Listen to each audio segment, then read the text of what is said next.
Good afternoon, everyone. I'm State Representative Brad Halbrook with my colleagues here today to talk about education K-12 funding. To start with, the more filled, the more they stay the same.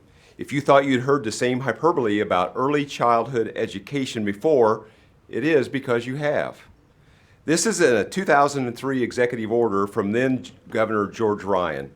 The order states, therefore, I, George H. Ryan, Governor of the State of Illinois, order the establishment of the Illinois Agenda for Excellence in Education to promote, encourage, and foster long-term improvement in elementary and secondary schools that will lead to consistently high student achievement, exemplary instruction, and the well-rounded preparation for future generations. The components of the Illinois Agenda for Excellence in Education shall be, number one, the creation of Illinois Preschool, a program that shall give all Illinois families a choice of quality preschool options for children aged 3 to 4. Illinois Preschool shall coordinate, improve, and expand existing programs so that every community can offer high-quality preschool in a variety of settings that include, but not limited to, child care centers, family child care homes, schools, Head Start programs, and community centers. An Illinois Preschool Council will develop the implementation framework for universal access to quality preschool and should be submitted to the approval for the governor in the General Assembly by 2003. In 2008, Governor Rod Blagojevich issued this press statement. Sponsored by State Representative Barbara Flynn Curry and State Senator Kimberly Lightfoot, the bill extends the nationally recognized Preschool for All program from June 30, 2008 to June 30, 2010. In 2006, Governor Blagojevich signed the Preschool for All program into law, making Illinois the first state to make preschool available for all 3 and 4-year-olds. Preschool for All allows every community to offer high-quality preschool in a variety of settings, including public and private schools, child care centers, licensed family care homes, private preschools, park districts, faith-based organizations, and other community-based agencies. The program requires preschoolers to be staffed, or preschools to be staffed by experienced teachers who hold a bachelor's degree and are specialized in training in early education, provided that they have at least 2.5 hours per day high-quality programming designed to foster all of the skills, social, emotional, physical, and cognitive, that all young children need to achieve success in school and later in life. This is from a 2014 press release that former Governor Pat Quinn issued. Governor Pat Quinn today signed into legislation to strengthen education in Illinois. The new laws support early childhood education funding and make it easier to give incentives for teacher excellence. Today's action is part of Governor Quinn's agenda to give every child the opportunity for a high-quality education. The period from birth to 3 years of age is the most critical time in a child's development, and we must do all we can to give our youngest residents the education they need to succeed in life, Governor Quinn then said. House Bill HB 4440, sponsored by State Representative Linda Chapellavilla and State Senator Kimberly Lightfoot, increased the percentage of early childhood education block grant program funds that must be set aside for children ages 0 to 3. The bill raises the percentage from 11 to 14% in the fiscal year 2015 and to 20% in the fiscal year 2016. The block grants are distributed by the State Board of Education. The legislation is effective July 1st, 2014. And here is a 2015 press release statement from former Governor Bruce Rauner. Governor Bruce Rauner signed House Bill 3763 today, making appropriations for general state aid, early childhood education, bilingual education, and the teacher's retirement system.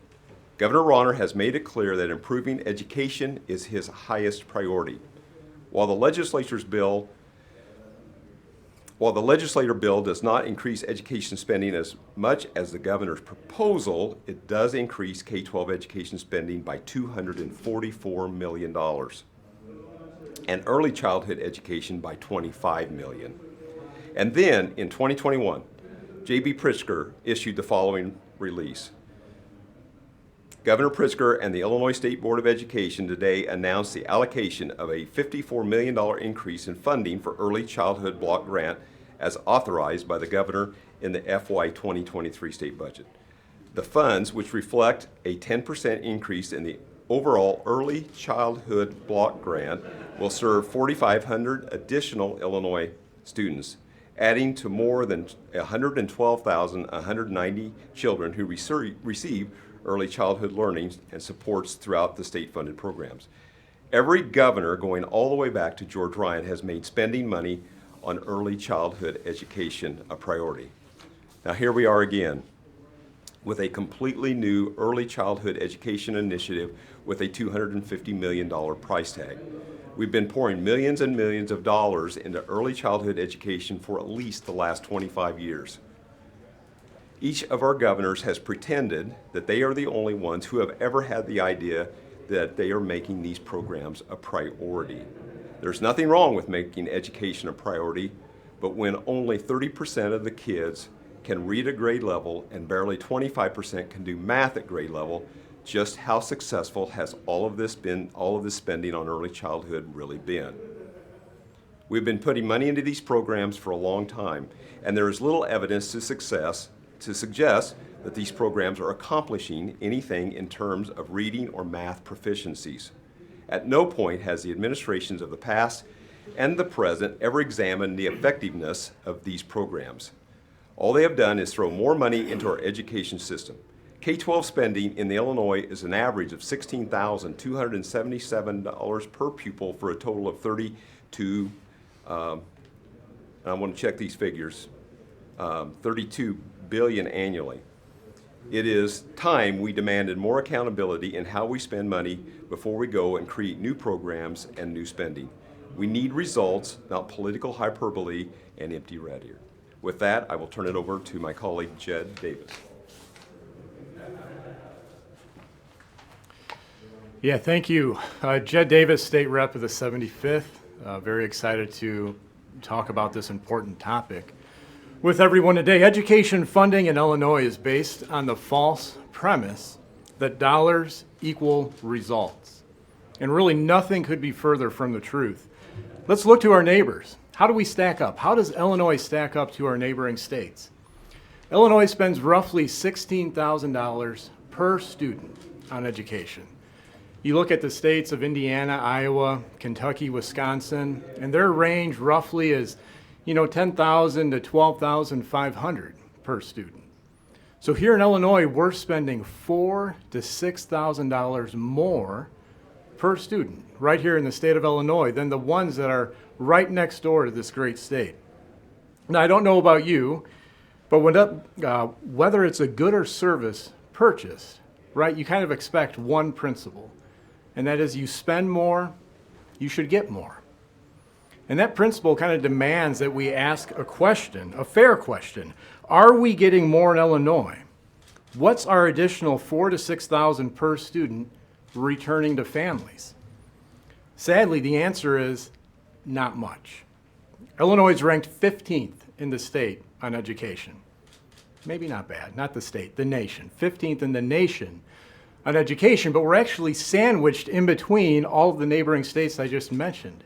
They range from 8th kind of up to the high teens, the very low 20s. So Illinois is right there in the middle, and that kind of begs to just have the argument that there's really no correlation between money spent and outcomes, because we're spending more and essentially getting the exact same results. I'm the school board president of a private school and can vouch firsthand regarding outstanding proficiency rates and test scores without spending significant dollars per student. Please know, though, nobody here is arguing or has issues with spending money on education. We're simply suggesting we're asking the wrong questions. It's not how do we spend more money for better results. We instead need to have honest conversations and simply face our current reality. We're spending more, but we're not getting more. Why? How can we truly improve the educational health of our communities and ultimately our families that call these communities homes? They're home, where we all live. We need accountability in education spending. Thank you. And now to my colleague, Representative Wilhauer. Thank you, guys, and thank you for being here, State Representative Blaine Wilhauer. Glad to be here with these guys talking about this very, very important question. I sit on two education committees here in the General Assembly. I'm the Republican minority spokesman on the elementary and secondary education, and every week we hear people coming in touting the successes of the evidence-based funding formula. But what we get all the time are a bunch of people coming in talking about numbers, talking about funding, talking about how we've increased funding for these schools. Yes, we have, and we're not saying that that's necessarily a bad thing, but we are spending record amount of money on education. We're spending over $16,000 per student, and nobody in these committees talks about student outcomes. And that's what we're here for, right? To provide accountability, to make sure that student outcomes go along with this increased spending. Ralph Martiri and Advance Illinois, two organizations and people who were very instrumental in writing the evidence-based funding formula, went through a 50-series slide show to our appropriations committee. Not a single one of those slides was about student outcomes, and we think that's unacceptable. And these, like Jed said, these are conversations that we need to have. And as far as accountability, we have real questions about the accountability metrics that are put into our education funding formula. Right now, there are 515 schools that are designated by ISB by their own measurements as targeted or comprehensive on their four series lists. Guys, that's terrible, especially given the fact that to be comprehensive, which is the second highest level, there's 700 schools in the state of Illinois that have proficiency metrics below 20% that are rated as comprehensive or as commendable rather in this state. So if you're sitting in a school, if your kids are sitting in a school that is targeted or comprehensive, and to be commendable, you can still have 20% proficiencies. We are failing these students. We are absolutely failing these students, and I think that it's immoral to leave students in these schools that are failing. All right? If they can't even get to this commendable level, we need to give parents options to remove them from these situations that aren't failing. We can't wait 5 or 10 years. These people that are doing this formula say, well, we can't pass judgment on this stuff for 10 years. Well, what are you doing with those students in the meantime? A student is in high school for 4 years, some of the most formative years of their life. But like most programs in this state, it's not about the money. It's not about the level of funding. It's about the priorities of where we're sending that money. Like we said before, we're spending record money. We're just not seeing the results. We've got too much bureaucracy, for one, that's just sucking away dollars from the classrooms. We have 852 school districts here in the state of Illinois. The state of Florida, I think, has got 87. They got, 10 million more people than what we do? They're spending far less on education, but if you look at their NEAP assessment results, they're actually a little bit better than ours. So this can definitely be done, but that's why we've proposed some different series of legislations. Since I've been in the General Assembly, I've sponsored the School District Efficiency Act, which basically calls for a commission of public and private to come together and make some recommendations to the State Board of Education that would ultimately go to the voters to do some unit district consolidation. Okay, we're not talking about closing schools or eliminating teachers or any of that stuff. We're talking about eliminating some of this excessive bureaucracy at the top that's taking money away from education. If we're going to properly fund education, and if we're going to lower property taxes in this state like everybody says that they want to, we've got to be doing some of these efficiency measures. We can do a lot better with what we've got. We've got to empower parents in this state. Parents have been ignored and marginalized for way too long in this state. We like to talk about local control. Parents are the best source of local control in this state. And if our schools are systemically failing, like too many of our schools are, then these parents need they need an opportunity to act in this. And a simple thing like making permanent the Investing Kids scholarships, which was a very important aspect of the education funding formula that got bipartisan support there. That system has been under attack since the day that it was put in. That's the only good pro parents policy that we've got in this state, and it's been under attack from this governor since the beginning. He said right before this election that he now supports this legislation. So let's put our money where our mouths are. Let's make that permanent. Let's take the sunset away. That's the least that we can do. We need to do a lot of other things in that category, but that's the least that we can do. That's out there, and we're asking the governor to reiterate that in the Democrat-led General Assembly to put that through. But at the end of the day, we've got to stop promoting ideology over critical skills like reading and math. Guys, we're doing all these new programs. We can argue about this new early education program that the governor has, but the bottom line is the people that we're serving already, the people that the State Board of Education is overseeing already in the K through 12 system, 30% of them are reading at grade level. Guys, let's get the basics right before we go into other things. And if you want to, really lift all the people up, we need to get away from the conversation. We've got a religious-like focus on equity when we talk about this stuff. I think that we could focus a little bit less on the equity and start focusing a lot more on excellence. I think that would be a lot better for our students. A lot of times equity is pursued at the expense of opportunity. We see that all over the states. Bad adversarial policy is removing the ability to gain equity in a lot of our communities. So I think we need to reset the conversation on that. But the bottom line is we are spending record amount of dollars on education, more than any states around us. Since the evidence-based funding formula has been put into effect in 2017, our proficiency numbers have actually gone down. We need to acknowledge the systemic shortcomings, and we need to change the way that we think about education, and we do education in this state. We need to move more towards a model of students and parents first.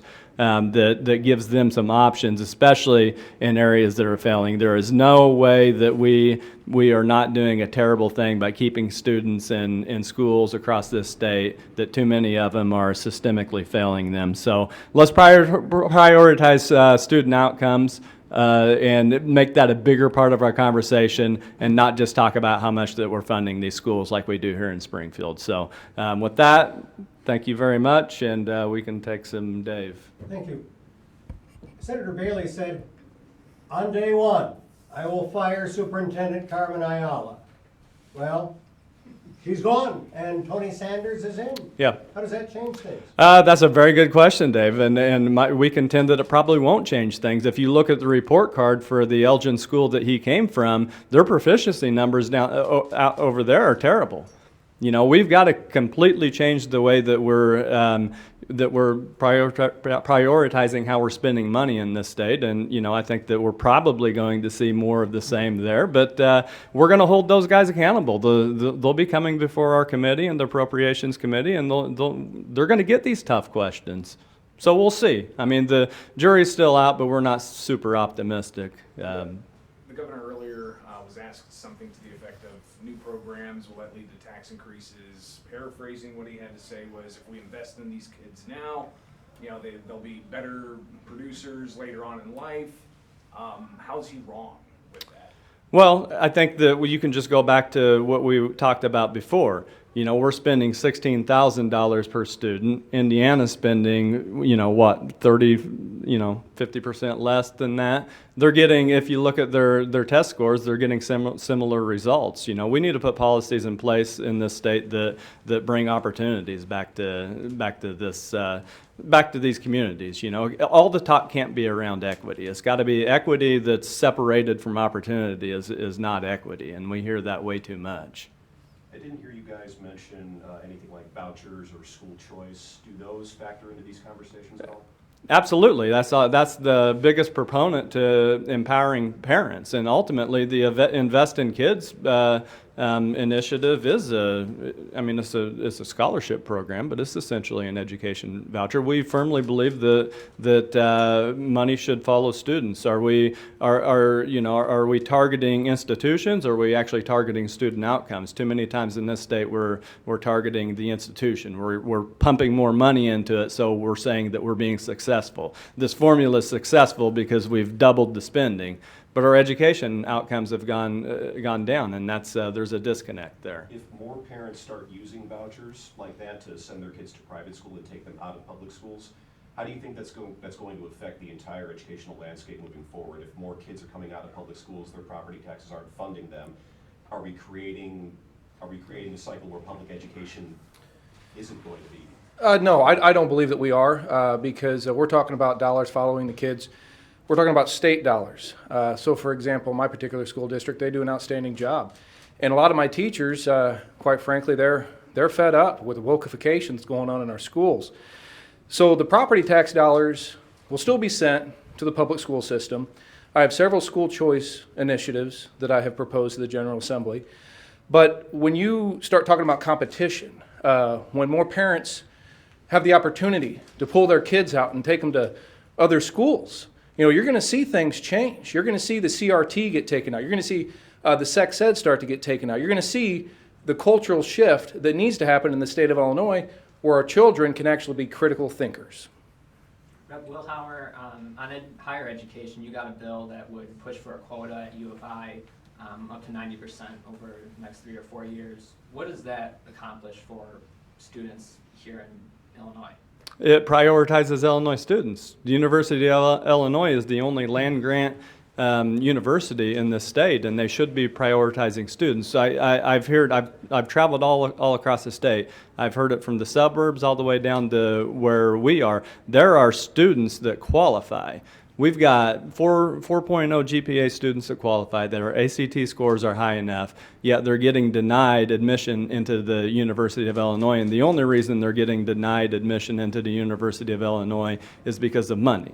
I've talked to the U of I folks. They pretty much agree with that it's a funding issue, but they're getting funded at a higher level than most other major universities.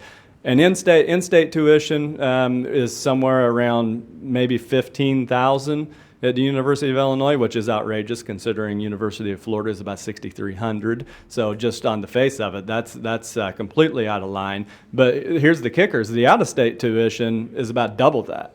International students can get up to $50,000 per student. So basically, we're putting money ahead of putting Illinois students first. University of Illinois is a great institution. It's a great academic institution. Their engineering program is world renowned, and we should be prioritizing Illinois kids going there. The governor comes onto the floor of the House and says that we need to prioritize students. We need to keep these students right here in Illinois. Not doing a very good job, because there's a lot of great students that are going down to the SEC where they can get, the same education for half the price, and guess what? They're staying down there because there's, unfortunately, a lot of times more opportunity down there. So it's a very common sense piece of legislation. If we could get the special interests out of the way, we could actually get that enacted at this state. And I don't think anybody would argue that it's not to the benefit of Illinois students and Illinois citizens to have more of our own people going to our flagship university. Representative Niemer, because I know you brought it up before, you're talking about taking the CRT out of schools. Mm-hmm. That's become a national talking point in many ways in the political landscape. Of course, Governor Pritzker's denied that CRT is taught in Illinois schools. Do you have any examples of that being taught in Illinois schools? Well, when you look at the culture responsive teaching standards that are going to be enacted at the collegiate level, they wanted that enacted through K through 12. It was a really bad piece of legislation that they were trying to push on the schools. I mean, we all know that it's happening in the state of Illinois. We all see the sex ed that's been pushed. We see, the woke agenda with having second graders take gender hormone treatment, having kindergartners that are being said you don't know if you're a boy or a girl. So I would say that That's a great example of what's going on with the woke agenda in the school system. It's going to keep going that way. And that's why being a proponent of what we're a proponent of hopefully will help ease that through the school system and give parents the opportunity to really know what's going on in schools. So, just this morning, there was a bill that passed out of committee for essentially gender-neutral, bathroom facilities for children in schools. So to say that the wokeness isn't in our school system is a falsity because we see it on a day-to-day basis. So, But we're asking specifically about CRT. Like, what evidence do you have that CRT is being done? Culturally responsive teachings is different than the university. The culturally responsive teaching, when you teach a child that their parents are inherently racist or they're inherently prejudiced, and you hear of what's happening in our public education system, that's CRT. That's culturally responsive teaching standards. You can package it however you want to package it. And the parents know what's going on in these schools. And if they don't, they're starting to be made aware of what's going on in schools. And we see news story after news story after news story. So when you sit back and say, okay, give me a specific example of CRT, it's throughout. It is throughout our school system, our public education system, in what I just mentioned, in the sex ed, in the gender bathroom bill that's coming through, culturally responsive teaching standards. It doesn't matter how you package it. This wokeification of our schools is happening right before our very eyes. But I guess, can you explain how, because this is Black History Month. Black history has always been taught in public education throughout in Illinois. How do you distinguish that from CRT? Well, when we Because talk about... there seems to be a broad definition from a lot of people on what you consider CRT. When you talk about a particular child being told that their ancestors were the reason that this country is in the state of it that it's in, when you talk about privilege walks, when you talk about our children being told that your parents are inherently racist, and let's have a conversation about why that is. That's culturally responsive teaching standards. That's critical race theory. When I was in college in the early 2000s, there were many professors that liked to be revisionist historians. They would talk about how they were more ideologically prepared for modern day America and how the professors of the past didn't quite understand our history, and they wanted to fundamentally change it as it was founded. So, when you look at revisionist history, when you look at the rewriting of the history books, that's kind of what we're talking about with critical race theory and CRT. And we've seen it multiple times throughout the state of Illinois. How do you guys propose holding school districts accountable for not getting the outcomes, for going from 37 to 30% just in a span of a couple of years? What does that accountability look like? Well, it's certainly not the accountability metrics that are put in place through the evidence-based funding formula. If you look at that accountability, it doesn't really take into account actual student outcomes. It uses things like graduation rates, but you got a bunch of public schools in this state. I mean, I think Decatur, in the teens can read and do math proficiently, 80% are graduating. So the current standards aren't working, that's for sure. So I think number one, we look at student outcomes, and we look at that more exclusively. A lot of and that's a question that I ask all the time to all these experts that are coming in here. What are the accountability metrics on this stuff? And it's pretty difficult for them to explain it. A lot of it's tied to funding. They use funding in their adequacy targets as part of the accountability measures, but we've clearly shown that there's a disconnect between funding and outcomes. So yeah, that's a problem. But I think focusing on student outcomes, and ultimately, if your schools aren't proficient, we need a education choice agenda that allows parents to take kids out of those schools that are failing and put them in ones that are. That's the ultimate accountability metrics. The parents, are the parents satisfied with the education that they're getting? And a lot of them are in the public school, and that's fine. But there's too many areas where they need options. What we do know is what they're doing now is certainly not accountability. The accountability metrics in the current system are a fraud. Last question. 16,200 is federal, state, and local spending. As I understand, that's mostly local spending. Yes. Very little state spending, maybe 30%, something like that. Depends on the district. But Have you or WirePoint studied the difference between those high spending districts and the low spending districts in achievement? I mean, I know some of those are because maybe it's from a wealthy area and a non-wealthy area. Yeah, we'll be happy to get you there. There's a chart. I think 2 or 3 of the best performing school districts in Illinois, so far as reading and math, have about a $7,000 per student average funding. Clinton County, Illinois. There you go. So there are school districts in Illinois that are succeeding, and they're not getting the $16,000 per student stipend. So it's possible. And it's possible, it's proven, it works here in Illinois. We talked about Florida and their metrics. I have a sister-in-law in Florida who does reading, volunteers. She goes every year, she takes a student in grade school that can't read. And she spends the whole school year working with that one student to get that one student to read. We need to do something like that in Illinois. We need to focus on getting these third graders up to speed reading. If you can't read by the 3rd grade, you're doomed. You're doomed. You're not going to be able to function in this society because of automation. You have to be able to read and do math and think.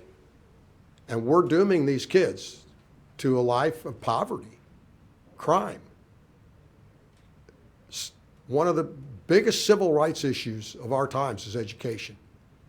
If we don't give children a quality education, they're never going to be able to participate in society, to benefit, to grow, to provide for their families.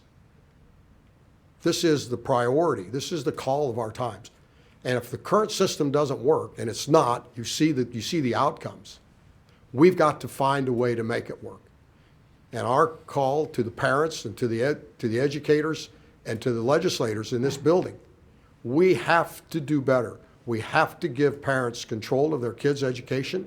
We have to give them the ability to move their kids out of failing schools. That doesn't necessarily mean a private school. It could be another public school.